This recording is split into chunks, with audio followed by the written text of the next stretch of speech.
Hello, it's Dr. Bob of Proactive Wellness and Injury Center with information to help you to enjoy the best performance of your life. Now, in some of the previous videos, I've been discussing the importance of iodine and how it is essential for life, and it must be found in absolutely every cell of the human body in order for that body to enjoy the highest potential or the best performance of its existence.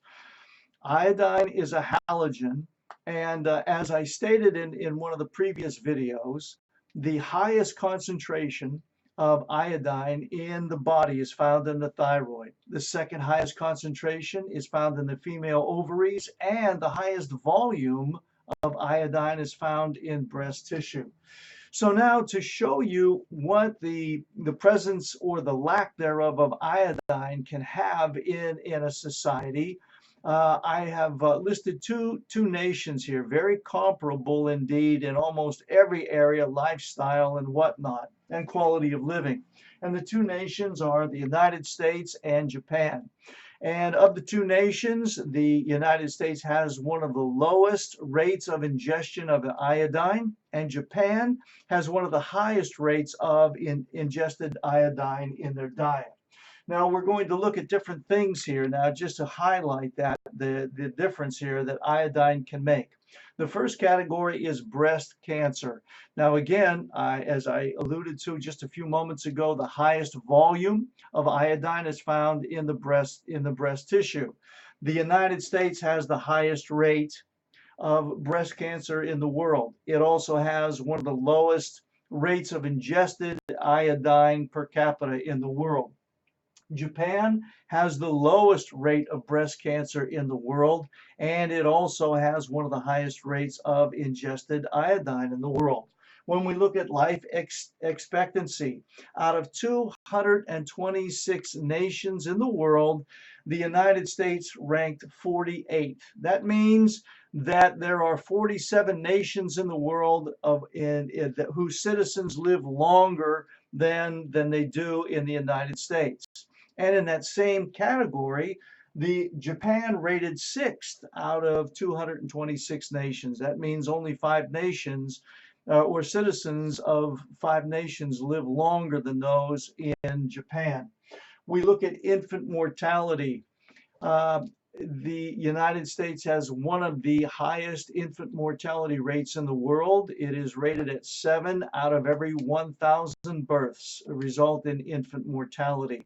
In the same category in Japan, it is 3.5 out of every 1,000 births result in infant mortality. As a matter of fact, Japan has the lowest rate of infant mortality in the world, the lowest rate in the world. Now we have to ask ourselves, why is there a difference? Well, it's basically because of our environment, basically because of our lifestyle, our diet, things that we ingest, things that we drink, things that we're exposed to. I stated a few moments ago that iodine is a halide. There are 3 other halides, which are chlorine, fluorine, and bromine.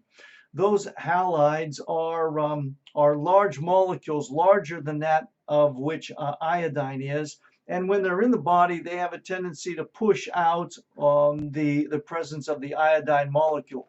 So if you're eating a diet where it's very low to begin with in the amount of iodine, and you're ingesting these other halogens like the chlorine, the fluorine, and the bromine, well, the chances of you getting any benefit from any iodine being absorbed into your body is nil at best. So where do these halogens come from, or how do we get them in? Well, if we look at chlorine, you know, a lot of it is in our tap water, and also you might be surprised to find that it's in a lot of artificial sweeteners, Splenda, of which in our nation we drink a lot of low calorie sodas. People drink those diet drinks. There's a lot of chlorine in much of those as well. The fluorine, we get it from the tap water and also in toothpaste and in meds. It's also interesting to note that in the world that the United States has the highest consumption rate of over-the-counter medications in the world. Again, getting back to the meds, many of them contain fluorine. We look at the bromine. The bromine now, there was a time when the baked goods had iodine in them. However, due to politics or wrong thinking, it's been replaced by bromine. And now bromine is in much, if not all, of the commercial baked goods and the processed foods and the packaged foods that many people consume in the standard American diet. They're getting the chlorine, the fluorine, and the bromine. And also, you know, it's interesting, the new car smell that everybody enjoys. Much of that is dependent upon the amount of bromine in the compounds. That's where the new car smell comes from. So those halogens, those molecules are pushing out the iodine, the little amount of iodine that many people are ingesting here in the United States of America. So getting back to that issue, there's very, very little iodine in the foods that we eat on a regular basis. So you have to basically supplement it. Now, when you're supplementing it, now look, I'm not leading you down the road where you self-diagnose and then self-treat yourself. That's not my objective. I think that it behooves you when you're talking about your health to go to a trained and licensed clinician. So there are ways to find out if you are low in your iodine amounts, because many times it's subclinical. That means that you may not even be aware that you are low in the iodine, and there might be a condition that's germinating beneath the surface that you're not aware of. So you can be tested. There's the saliva tests. There are the patch tests. There are different ways to test, but you should go to a clinician and find out. Then after you've gone to a clinician and found out, make certain that when you do address that issue of iodine inadequacy, that you get an inorganic, non-radioactive form of iodine. Very, very important. And an inorganic,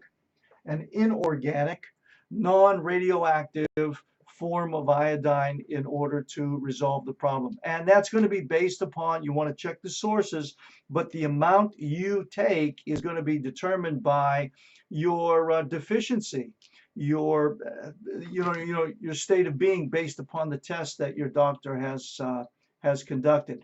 It's worth getting this tested. And if you have some challenges or need some help in this area, please don't hesitate in contacting our office. We're here to serve you in the ways that we're trained to do. In the meantime, if you have any questions whatsoever, we invite you to email us at office@pro-activewellness.com. Again, that email address is office@pro-activewellness.com. And we also invite you to subscribe to our YouTube channel as well. Thanks so much for watching this video. Until the next one, and as always, God bless.